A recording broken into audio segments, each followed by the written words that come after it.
Nagsampa ng reklamong planter si dating Senador Antonio Trillanes IV laban kina dating Pangulong Rodrigo Duterte, Senador Bongo, pati ama at kanyang kapatid. Kauna ito sa halos 7 bilyong pisong halaga ng government projects na punta umano sa mga go. Gita man ng Senador, hindi siya nakialam at nakinabang sa negosyo ng kanyang pamilya. May unang balita, si Salima Refran. Dala ang kahong-kahong dokumento ni dating Senador Antonio Trillanes IV sa paghahain ng reklamong plunder o pandarambong sa Office of the Ombudsman. Laban yan kina dating Pangulong Rodrigo Duterte, Senador Bongo at sa ama at kapatid ng senador para sa halos 7 milyong pisong infrastructure projects na napunta umano sa CLTG Builders at Alfrego Builders ng mga go. Tatay at kapatid, binigyan mo ng bilyon-bilyon na kontrata. While you were in power, covered nila yon. Alam naman natin na magkadugtong ang bituka ni Bongo at Duterte, kaya hindi niya pwedeng ipagkaila na hindi na impluwensyahan ito. Sino po ang main plunderer dito? Si Bongo.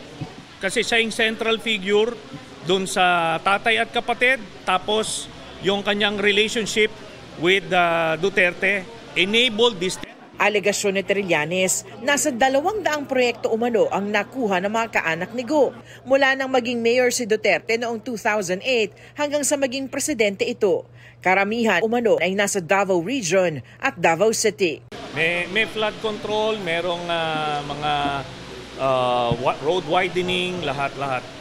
At ito nga, ang assumption natin dito, kahit na kompleto o nagawa yung proyekto, pero yung offense niya is hindi dapat sa tatay at kapatid ang nag-benepisyo. Ang nakalagay sa ating batas, up to 4th degree of consanguinity and affinity. Pero ito, first degree ito, tatay ito at kapatid. Git ni Trillanes, kulang sa puhunan ng CLTG at Alfrego Builders pero gumawa ng paraan para makakuha ng malalaking proyekto sa pakikisosyo sa mag-asawang Curly at Sara Diskaya. 816 million pesos umano ang halaga ng mga proyektong napunta sa joint venture ng mga Go at ng mga Diskaya. Undercapitalized ito, hindi sila pwedeng magkaroon ng mga proyekto ng mga daang-daang milyon. So ang ginawa nila, nagsisircumvent sila ng ating batas by having joint ventures with yung may mga AAA licenses. Pinabulaanan ni Senador Go ang mga alegasyon. Lahat naman tayo may negosyo yung mga pamilya natin. Lahat ng pamilya may negosyo. But hindi po ako nakikialam dyan. Nakialam ba ako? Hindi. Nakinabang ba ako? Hindi. Binigyan ko ba ng pabor ang aking pamilya? Hindi. Ayon kay Go, haharapin niya ang reklamo at handa ring kasuhan ang sariling kadugo kung nagkamali sila.